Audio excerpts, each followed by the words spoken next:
Welcome to True Drew Podcast, your source for all things Nancy Drew. I'm your host, Avery, and on this podcast, we'll discuss everything from the Nancy Drew books, to computer games, to movie adaptations, and TV shows. Nothing is off the table. So if you're a True Drew, you'll definitely want to tune in for this podcast.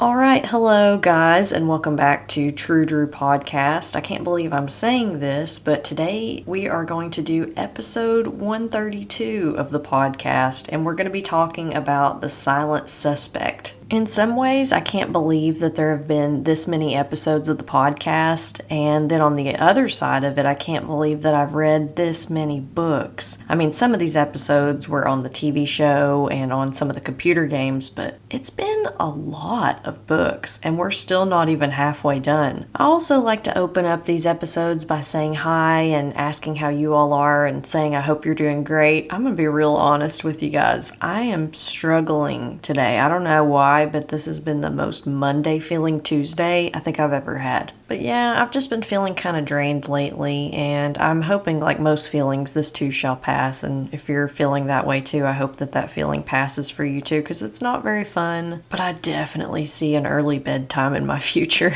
I'm the type of person that as soon as I get home, I don't care what time it is, I'm putting pajamas on because I'm at home and I want to be relaxed. I had someone ask me the other day, they were like, Avery, are you ever going to do video podcasting? And I just said, no, probably not. I don't see that in the future because I like to look like an absolute dumpster fire. I'm just keeping it real, okay? Because like right now, I'm wearing house shoes and I have a pimple patch on my chin and I can just be myself. That's one thing I like about this podcast is it has allowed me to talk about so many things and just be myself. And it's fun to talk about Nancy Drew, and it's fun to talk with you guys about it, and I just want to say thanks again for allowing me to have a space where I can do that. Now, The Silent Suspect. So this is book number 95 in the Nancy Drew series, and it came out in 1990. You know, I just thought about this, but the title of this book kind of reminds me of the game Silent Spy, but it's nothing like that. And also, The Silent Suspect, that sounds a little bit like a fart.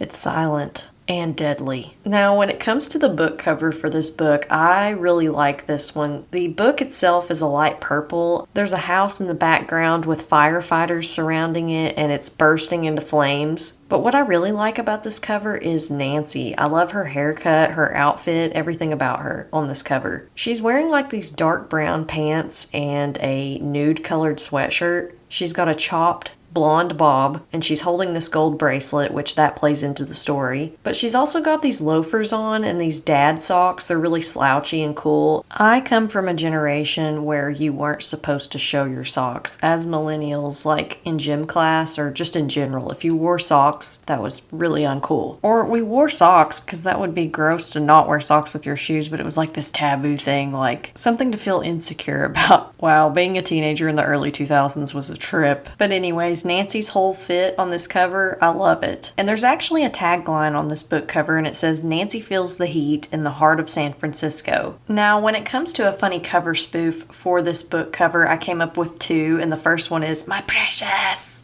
I've never watched Lord of the Rings. Don't come for me. It's on my list of things to do, and I need to read the books. And the second funny cover spoof that I came up with is The Flames of Love. I feel like I quote How the Grinch Stole Christmas all the time. It doesn't even have to be Christmas, but I quote that movie way too much. But when it comes to giving this book cover a rating, I would give this one a 5 magnifying glasses. I love how Nancy looks on this cover. I don't generally like her as a blonde, but I love this book cover. And if you ever want to see these book covers that I'm talking about on the podcast episodes, I post these on my Instagram, True Drew Podcast, on Wednesdays. So now really quickly, I'll go ahead and read off the cast of characters that we meet in The Silent Suspect. So first up, we have Bob Franklin, who is Ned's uncle, Lisa Franklin and Laurel Franklin, his daughters, and they are sisters to each other, Christopher Toomey, who works at the architectural firm that the Franklins own, Miss Truitt, their housekeeper, Richard Bates, who is Lisa, Franklin's boyfriend, Ed Klein, who's a night watchman, Larson, the fire chief, Sue Evans, who is a student, Ed Strong, who's an architecture professor, Margot Liston, who works in the Coit Tower gift shop, aka Nancy's savior in this book, and Jake Ledwell, who's a contractor. So now really quickly I'll read a synopsis for The Silent Suspect. Nancy's in San Francisco to help Ned's uncle, architect Robert Franklin, investigate a series of suspicious fires at one of his construction sites. Digging into the ashes, she uncovers one very disturbing clue, a bracelet belonging to Franklin's own daughter, Lisa. For reasons she won't reveal, Lisa refuses to explain this evidence against her. Although the police consider Lisa a suspect, Nancy is convinced of her innocence. Following a trail from Fisherman's Wharf to Chinatown, Nancy is determined to smoke out the true arsonist and save Lisa, the silent suspect, from herself. And now for a dramatically read newspaper headline synopsis. A crime of design, fires plaguing architecture firm solved by Nancy Drew. And now let's jump into some of the direct quotes and notes that I took down for The Silent Suspect. So for those of you who have been leaving me comments and wondering where Ned Nickerson is, he's back in this book, and I was excited about that because he's been gone for a while. I think since maybe The Search for Cindy Austin, he briefly comes into that book, but I kind of have to wonder what he's been up to. Probably just Ned stuff. You know, football conventions, like in the second Ghost Stories book, getting abducted by people who call themselves the Cyclops and the Glowing Eye Mystery, just the usual. But Ned has come up to River Heights before the start of spring break to see Nancy, and she's out in her yard, so she invites him in, and Hannah sets some tea and chocolate chip cookies out for them. Ned tells Nancy about something that's been going on with his family. He says the Franklins, some of his family that live out in San Francisco, have been having some issues. His Uncle Bob lives out there and has two daughters, Laurel and Lisa Franklin, not to be confused with the ever-popular 90s school supply company, Lisa Frank. Also, side note, if you haven't watched the latest documentary on Lisa Frank, I highly recommend it. Very eye-opening. I'll never look at those cute, colorful dolphin folders the same way again. But Ned says his uncle is worried about Lisa. She used to be very bubbly and outgoing, and now she's withdrawn and barely spends any time at home. So Ned suggests Nancy come along. Laurel and Lisa's mother died when they were young, and maybe she needs another girl to talk to. So Ned and Nancy fly out to San Francisco, and they're picked up by Mr. Toomey, someone who works for Mr. Franklin at his architecture firm. He helps them with their luggage and leads them out to his waiting car. He says they'll be in time for the dinner they're all going to. Now when Ned asks if he'll be there, Mr. Toomey says yes, he's practically one of the family and very important to the firm. Not to toot your own horn or anything, but toot toot. As they all get in the car, Ned says he didn't realize Uncle Bob had a partner in his architecture firm, and then Christopher blushes and says he's not exactly a partner, he just works in the firm with Laurel. She's 24 and just got her architecture degree last year, and Lisa, who is 19, is going to follow suit. Lisa is very smart and she skipped several grades when she was younger. So Nancy says it sounds like she doesn't have much time for fun, and Mr. Toomey scoffs and says she can't have fun, she's going to run the business one day. But Nancy is confused by this and she says, isn't Laurel the oldest? And Mr. Toomey just shrugs and says Lisa is Mr. Franklin's favorite. I sense there's more to the story here. So they drive through San Francisco, and once they get to the Franklins' house, they're introduced to Miss Truitt, the housekeeper. They're also introduced to Mr. Franklin, who Nancy thinks seems very cold and standoffish. He says Lisa and Laurel are at the office. Lisa just started spring break, and Nancy thinks, some vacation, which is kind of rich coming from her because she never takes a vacation. She always finds a mystery. Now, while Mr. Toomey gets everyone tea, Mr. Franklin says Lisa works every weekend at the architecture office, and through the week she goes to San Rafael University. He says she's had wonderful opportunities, but she has this crazy idea about dropping out. He wants Ned to make sure she stays in school. So about that time, they hear a car squeal up, a door open, and then it squeals away, and Lisa comes in. She throws her briefcase down and says she wants to quit, and she never wants to go back to that office again. But Mr. Franklin just says, a Franklin never quits. Ugh. I sense a lot of toxicity in this family. But Lisa looks at Nancy briefly, then runs upstairs crying. Mr. Franklin starts saying he can't handle this right now, and he's trying to finish a project, the Franklin condominiums, and Nancy can't believe how selfish he's being. She asks Mr. Franklin if maybe Lisa just wants to work a little bit less, and he says he worked way harder than she did at her age. Yikes. Yeah, I don't like this guy at all. So Ned tries to talk to Lisa and has no luck. Mr. Toomey takes their bags up to their rooms, and Mr. Franklin says Nancy can share Lisa's room. So Nancy goes upstairs and she looks around Lisa's room, but she's gone. She sees drawing paper and architecture books. No time for play, it would seem. When Nancy and Ned go downstairs for dinner, Uncle Bob looks annoyed at being kept waiting. This guy is such a delight. But Laurel is also there, and Nancy notices she's more subdued than Lisa. She dresses in a more proper way, and it's obvious she just wants her father's approval. Now Lisa finally shows up to the dinner table, and she's dressed in an all-black outfit with a golden cuff bracelet on her wrist.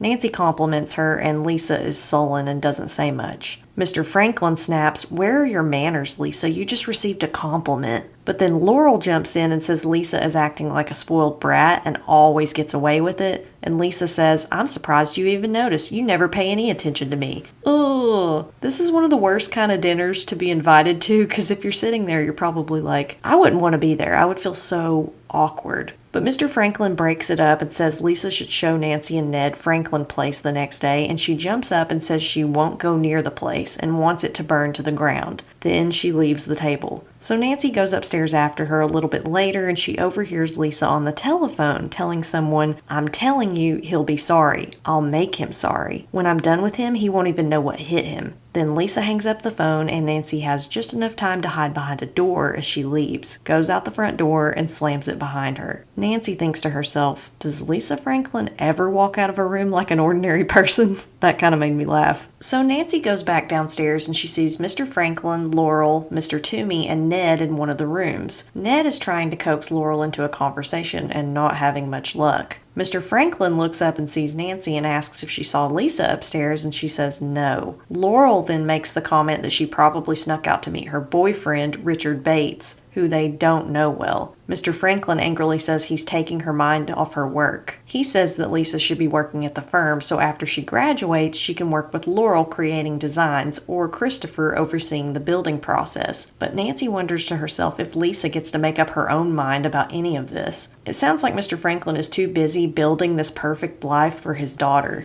So Mr. Franklin gets distracted when Miss Truitt brings in their coffee and pulls out a scrapbook to show Nancy and Ned. All the pictures in the scrapbook, instead of being like pictures of his children or something, they're all buildings he's helped design in the past that are very classic in style. And Nancy thinks to herself they're a bit conservative for her taste. But he also shows them the plans for Franklin Place, and Nancy says they're beautiful, but she glances at Ned and wonders if he's thinking the same thing, that it would be nice if Mr. Franklin would be more proud of his daughters than the buildings he's made. So, in a conversational way, Nancy says she's overwhelmed after looking at the blueprints. So many details go into constructing a building, and Laurel says it's a lot of work, but also fun, and she loves doing the mathematical equations. She also says working with her dad is great and he's a genius. And Mr. Franklin almost dismissively says, "That's great, honey. I only wish your sister felt the same way you do. She's going to be a brilliant success someday." And Laurel looks upset by this statement. Honestly, this would be so awkward to witness, and it's so sad. I hate when parents play favorites with their kids. I'm one of 3 kids, and I'm so lucky my parents never treated me or my brothers this way. Now, we all had different strengths or weaknesses, but they never played favorites or pit us against each other, like Mr. Franklin seems to be doing with Lisa and Laurel. But Ned asks Mr. Franklin if Franklin Place is already built, to kind of ease the awkwardness Laurel's probably feeling, and he says the foundation, framing, and some drywalling have been done. So Mr. Toomey and Mr. Franklin start talking business, and Nancy, Ned, and Laurel take the cue to leave. Nancy asks Laurel about Richard Bates, Lisa's boyfriend, and she says he's a bad influence on Lisa. And Nancy quickly says, "Even though you don't know him?" And Laurel stiffens. So Nancy kind of changes tracks and asks if Laurel is mad at Lisa because, from Nancy's point of view, a younger sister owning the family business someday doesn't exactly seem fair. And Laurel agrees and says it's not fair, and even says she likes the architecture business and Lisa doesn't. Lisa is an ungrateful, spoiled brat. Well, in the worst timing ever, there's a noise from the doorway, and Lisa, who was standing there and heard everything, turns around and runs off to her room without a word. Gosh, this family has so much drama! So Nancy follows Lisa and goes up to her room and says she's sorry she overheard what Laurel said, but you can't blame her, really. And then Lisa snaps that she doesn't care how Laurel feels. No one ever asks her how she feels, and nobody lets her make decisions about her own life. So Nancy sympathizes with her and says that's hard, and Lisa warms up a little to her. Nancy offers to be a listening ear and says sometimes it helps to vent to someone who isn't a member of the family, and Lisa slowly opens up some more. She says her dad doesn't appreciate her for who she truly is. He constantly compares her and Laurel to each other, but Nancy notices Lisa seems distracted. When Nancy asks if something else is wrong, Lisa says she's missing the bracelet she was wearing earlier, but she probably just sat it down somewhere and forgot where she put it. And then, as if she's become zapped by talking about her emotions, Lisa says she'd like to be alone for a little while now. So Nancy goes back downstairs and she finds Laurel and Ned, and Laurel slams her sister and says she's so dramatic and always seeking attention. Then she yawns, says she has an early morning and she'll be at the firm's office even if Lisa isn't, and heads to bed.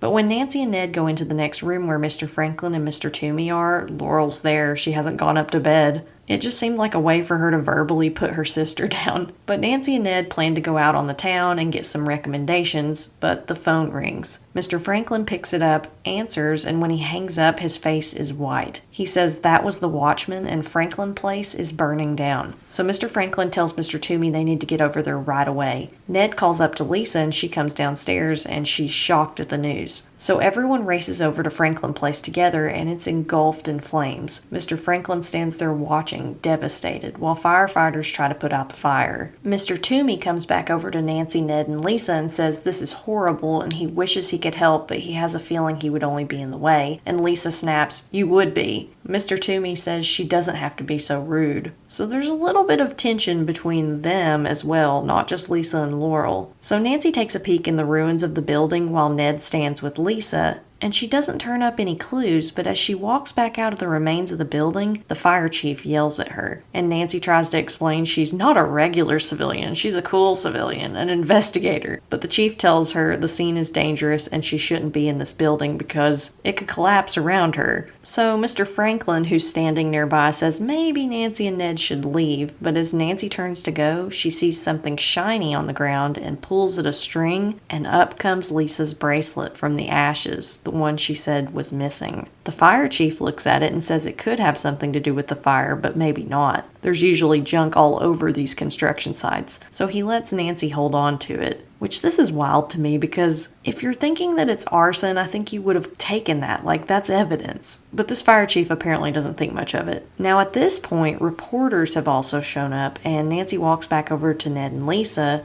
and Nancy says the chief suspects arson, even though he hasn't said as much to Nancy, and she watches Lisa's reaction closely. Lisa looks really upset by this. So Ned says if arson is suspected, Uncle Bob would be a suspect because of insurance fraud, and Nancy says she doesn't think he would destroy his own creation. But Lisa starts to say she was afraid of something like this happening. Nancy then decides to show Lisa her own bracelet that she found in the ashes, and she says she's her main suspect. And Lisa says her bracelet being found at the side of the fire does not mean that she said it. Yeah, but it doesn't look great either. So Mr. Franklin comes over being hounded by reporters and saying no comment over and over again, and Ed Klein, the night watchman, is following the architect and says all of a sudden he recognizes the red Camaro parked on the side of the road, which is Lisa's. He says it was there earlier. And then when he spots Lisa, he says she was there earlier too, and she had to have set the fire. Well, the reporters lose their minds over this and they have a field day. They start lobbing questions at Lisa and Mr. Franklin, and one reporter says, "Sir, why would your daughter set fire to your own building? Is there a problem?" And Mr. Franklin angrily cuts him off and tells him to speak to the fire chief. Arson has not been confirmed.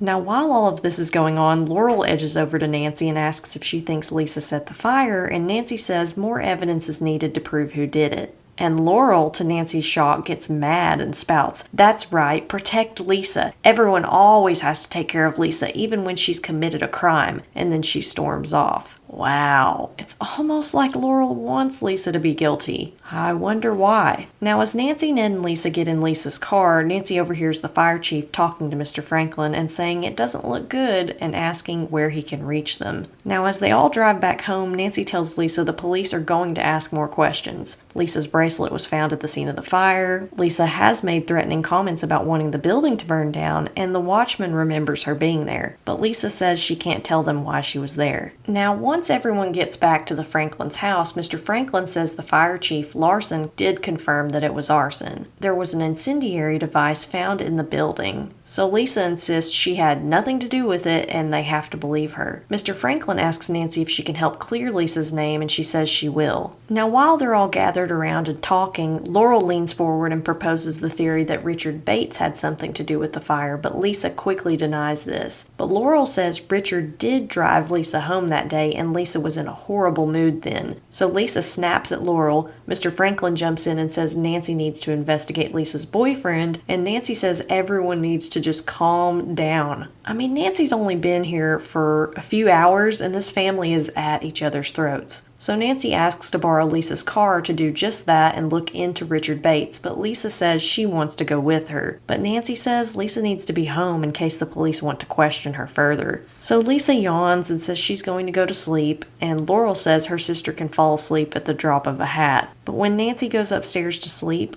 Lisa is on the phone again. She quickly hangs up when Nancy catches her, and she claims she was asking someone about homework. She tells Nancy Richard is a great guy and he didn't do anything wrong. But Nancy says she'll probably come to the same conclusion just to get Lisa to calm down. Now later that night, Nancy has a dream about a shadowy figure entering her room. The way the book describes it is really creepy. But the next day, Nancy and Ned drive to San Rafael University in Lisa's car. Nancy's going around a bend in the road saying it's a beautiful view since they're up on this high coastal road, and then Lisa's car stops responding to her and she swerves out of control. The car crashes into a guardrail and barely keeps from going over a ledge. Nancy and Ned check out the damage and they notice there's a hole in the tire, but it looks too neat to be an accident. So Nancy wonders if Lisa could have done it to keep them from going today, and maybe the shadowy figure wasn't a dream, but it was Lisa getting up in the middle of the night. She could have been trying to protect Richard. But Nancy and Ned make it to the university anyway though. I guess they get a tow or a new tire, and they ask about Richard Bates. The student admissions guy says everyone's addresses and phone numbers are private, so Ned asks where the student union is instead. So they go there, and Ned tells Nancy this is where a lot of students hang out, so maybe they'll have some luck and find Richard there. They ask some students, including someone named Sue Evans, where they could find Richard Bates, and she says he's shy, and when he isn't hanging around with Lisa, he's at the architecture building, Perry Hall. So Nancy gets his description from her, and she says he wears all black all the time. Sounds a little bit like Lisa. But just as Nancy and Ned are going to go in search of him, someone says, "Isn't that Bates?" And Sue calls out to Richard and says someone is looking for him, but when he spots Nancy, he throws his food tray and runs. So Nancy and Ned chase after him across campus, and someone yells, "Hey, clean up those fries!" as they leave the student union building. They lose Richard, and Nancy is frustrated that Lisa tipped him off. So they go on to Perry Hall, and a man comes out asking sternly what they want, but he warms up when they say they're looking for Richard Bates. The man says he's his architecture professor, Ed Strong, and he says Richard is his prize pupil. So Nancy looks at this cardboard model, and it turns out Lisa and Richard designed it together. Nancy thinks it's way more modern than the tame stuff Mr. Franklin makes, and maybe Lisa hides this side of herself because he'd disapprove. But Nancy asks if Mr. Strong could tell her where Richard was the night before, and at first he's defensive, but finally he agrees to tell her what he knows. He says Richard got a phone call around 4 o'clock and left for a few hours.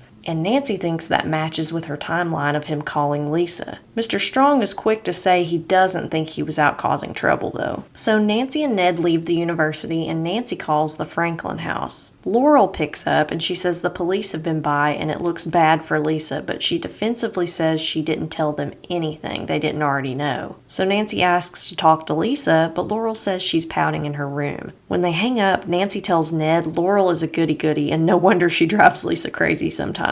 But Ned convinces Nancy to pretend to be a tourist with him for a few hours and take a break. They go to Coit Tower, and Nancy points out that you can see the ruins of Franklin Place from up there, and Ned turns the viewfinder in the opposite direction. He wants to just have a normal date with Nancy so badly. But Nancy spots Richard Bates at the top of Coit Tower, so she calls his name and he takes off running again. Nancy's in pursuit of him, but she loses her footing on the stairs and starts to fall. Well, Nancy does fall down, all the way down the steps of Coit Tower. Over and over, Nancy tumbles head over feet, and she lands at the bottom, a little sore, but with no broken bones. This is ridiculous. I think you would have so many broken bones. But I had to look this up. I've been to Coit Tower. It's been a long time ago, but it is 234 steps. That's a long way for Nancy to fall. I'm glad she's okay, but wow. I wonder if Nancy ever does break anything in the books. But Ned runs down the steps to Nancy, and many other people are concerned about her, and some men grab Richard Bates. Nancy tells him she should turn him into the police for what he did to her, but really, what happened was kind of Nancy's fault. She grabbed Richard's arm, and he kept running away from her, and she got yanked down the stairs in the process. He didn't push her intentionally or anything, but Ned says Richard pulled Nancy down the stairs. That's neither here nor there. Nancy got hurt. But why was he running from her? So Nancy convinces Richard to follow them to the Franklins' house and tell them everything. So when Nancy, Ned, and Richard get there, they're joined by Lisa and Laurel, who sits down a tray of tea and cookies, tells Nancy a doctor is coming to look her over, and then glares at Richard and stalks out. Lisa tries to protect Richard, but he says it's no use. He says Lisa called to warn him that Nancy was investigating him, but he never meant to hurt her. He also followed them to Coit Tower because after seeing articles about Lisa in the paper, he thought Nancy might be trying to incriminate her. So Nancy says she just wants to get to the bottom of this, but when she mentions the tire puncture, Lisa just looks blank, and she has no idea what Nancy is talking about. She and Richard leave after a few minutes. Now once they're gone, Nancy next talks to Laurel, who she does get to admit that she's jealous of Lisa, and she says she doesn't want her working at the firm. So would Laurel be jealous enough to puncture Lisa's tire? She might have thought Lisa would be the next one to drive the car. Now after this, Mr. Franklin and Mr. Toomey come to check on Nancy, and Mr. Franklin says Laurel told them all about Nancy's fall and how it was Richard's fault. But Nancy has changed her tune after talking to Richard, and she says it was an accident. She does ask the men if Mr. Franklin could have any enemies, someone that might want to cause him harm, and Mr. Toomey mentions Jake Ledwell, a contractor. Mr. Franklin says he's worked with him a lot, but for the Franklin Place job, his prices were too high, so they didn't go with him. Mr. Toomey says it can't be him, though. Now after dinner, Mr. Franklin, Mr. Toomey, and Laurel say they're going to talk business in the study over dessert. Mr. Franklin tells Lisa she may not want to participate since she's quitting, but she shrugs and says she may as well come along. Mr. Toomey, not so subtly, says Nancy and Ned may be over architecture for the day, and Nancy says they'll stay in the dining room. After a while, though, they hear shouting, and Nancy and Ned go to see what's going on. So Laurel is apparently upset, and Mr. Franklin seems to be too. Laurel says she made some mistakes with her calculations for Franklin Place. The building was unsafe, and it would have collapsed under its own weight, and people could have been killed had it not been burnt down. Now, while all of this is going on, Mr. Toomey just kind of sits there awkwardly, and Nancy goes to pull a tissue out of her pocket for Laurel, but she drops the string that Lisa's bracelet was attached to that she found at the fire scene. Mr. Toomey notices it and jokingly asks if Nancy collects a lot of string, but before Nancy can say much more than "not really," Lisa says the fire was a good thing in a way. No one else will know about the mistake. But Laurel takes that to mean that Lisa is blaming her, and she's saying she started the fire to cover up her inadequacies.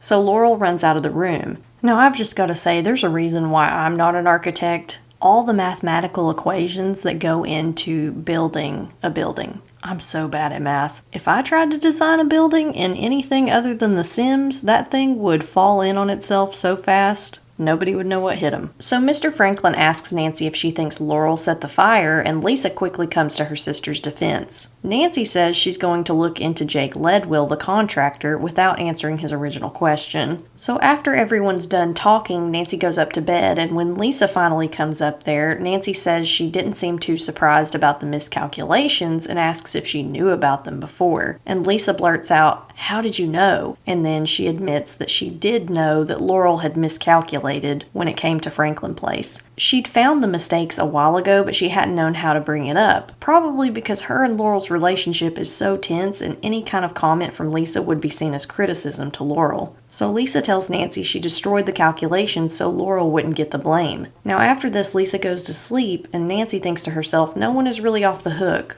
Lisa, Laurel, or Richard. But later, in the middle of the night, Nancy is woken up by someone hissing at her. Where is it? And she finds a shadowy figure standing over her bed. Nope, this is awful. This is a nightmare. But the person grabs her by the throat and starts to strangle her.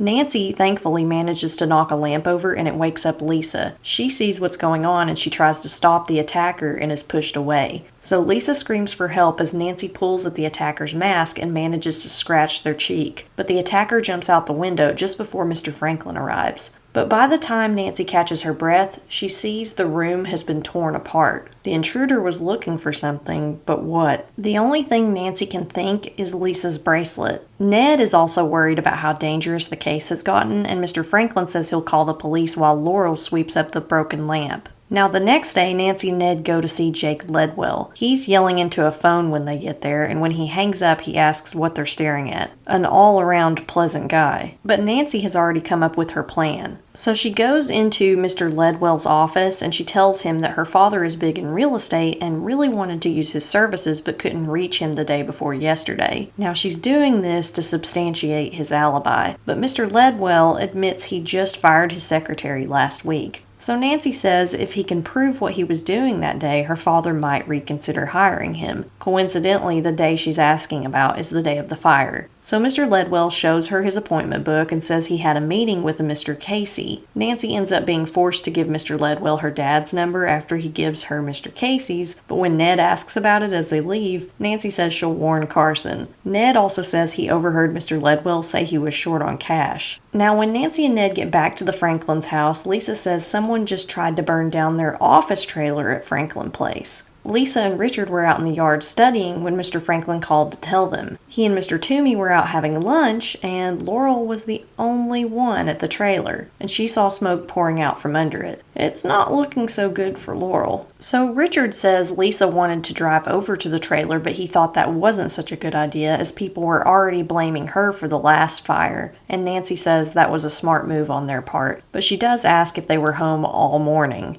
Richard seems insulted by this and says yes, they were, and Lisa says the housekeeper, Miss Truitt, could confirm and even say Richard was there all morning, and she doesn't even like him. Mr. Franklin and Mr. Toomey also have alibis, but Laurel does not, and Lisa is upset over this. So Lisa, Richard, Nancy, and Ned all decide to drive over to Franklin Place to see what's going on. Firefighters have now contained the scene and put the blaze out, and Mr. Toomey and Mr. Franklin are there. Now, if you're anything like me, your mind probably did the following. The trailer was an office space. An office space would hold a lot of important documents pertaining to the business. Was someone burning important papers or trying to cover their tracks? So Nancy tells Mr. Franklin Lisa and Richard both have alibis, but he doesn't seem pleased that Richard is there. So Nancy asks to look inside the trailer. She's told Laurel took a break from working, walked outside, and smelled the fire, and saw smoke coming out from under the trailer. So Mr. Franklin brings up Mr. Ledwell again, and he sounds like he really wants to pin things on him. I'm sure he does. He doesn't want either of his daughters to be guilty. But Nancy says she and Ned were with him at the time of the fire, so it couldn't have been him. Mr. Franklin also tells Nancy when she asks that he sent Laurel home, so she's no longer there. So Nancy takes a look at everyone's desks inside the trailer, and Mr. Toomey says not to judge by how messy his is. Nancy doesn't really find any clues in the trailer, but she does make the comment that Carson's desk is also messy. So Lisa asks her dad if Laurel is home and calls to confirm, but Miss Truitt says she's not there. Now all of a sudden, reporters start swarming around the trailer and shouting questions through the window, so Nancy basically says no comment and shuts them. She gets the idea to distract the reporters and borrow Mr. Franklin's car, since Lisa's car is sort of recognizable. So Mr. Franklin goes out of the trailer and leads the reporters around back of the trailer to show the origin point of the fire. And while he's doing that, Nancy, Ned, Lisa, and Richard jump into Mr. Franklin's car and speed off. They go home and Miss Truitt is making cookies, but Laurel still isn't there. Lisa is getting really worried at this point, and Nancy says maybe Laurel is just upset or she could be hiding because she had something to do with the fires. She knows it isn't what Lisa wants to hear, but they have to consider that.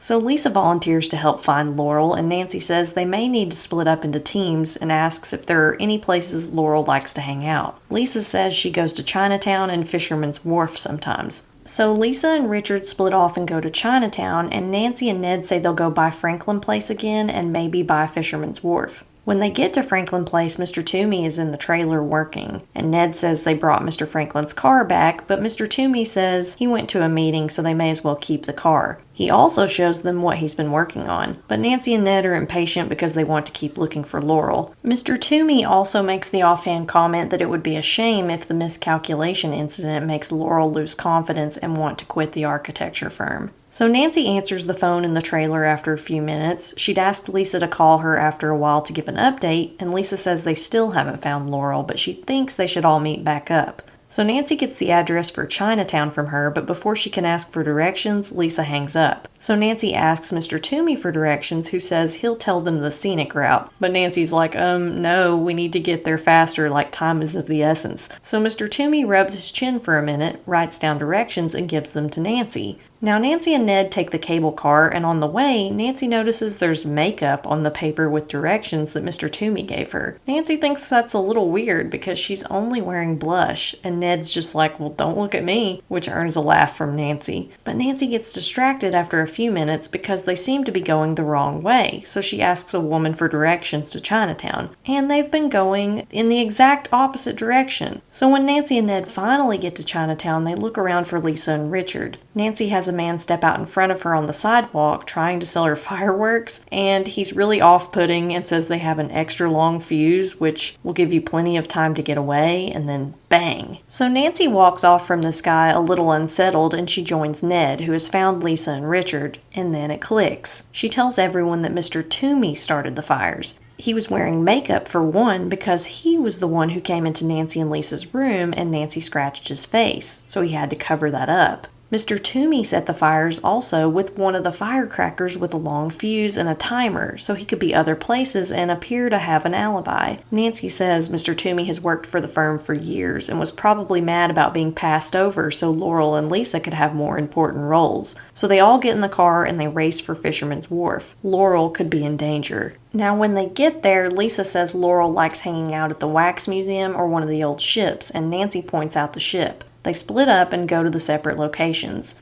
And then Ned and Nancy also split up, and Nancy tells everyone not to do anything drastic if they see Mr. Toomey. So Nancy buys a ticket to board the ship and tours it, and she goes below deck and sees Mr. Toomey going down a hall, but she loses him. When Nancy comes back above deck, she thinks she sees Laurel, but suddenly loud footsteps come up behind her and someone hisses, "I've got you now, Nancy Drew, and thought you could stop me, didn't you?" And it's Mr. Toomey. Then Mr. Toomey picks Nancy up and throws her overboard like a sack of potatoes. Nancy lands in the water and she resurfaces, and Richard comes down a rope ladder and helps Nancy back onto the ship. When she's back on, she sees Laurel with everyone, so she's safe. But Laurel has been told everything, and they all agree that they need to warn Mr. Franklin about Mr. Toomey. So as Laurel is crossing the street, a cable car cuts across and Nancy has to wait to cross. But as soon as it's passed, Nancy gasps because Mr. Toomey has grabbed Laurel. He tells them not to come any closer or it will be the last time they see Laurel alive. So Mr. Toomey pushes Laurel into a phone booth and warns her not to make any calls, and Nancy whispers to Ned to distract Mr. Toomey. Now while Ned does that, Nancy sneaks in with a group of tourists and eventually gets in an alley behind Toomey. Nancy signals to Laurel, and when Ned has Toomey distracted by sympathizing with him, Nancy yells, "Now!" She jumps and tackles Mr. Toomey, and Laurel escapes. Richard and Ned keep him down, and Nancy calls the cops. So at the end of this book, Mr. Toomey is arrested, Lisa and Laurel make up, and Mr. Franklin says he's proud of both of his daughters.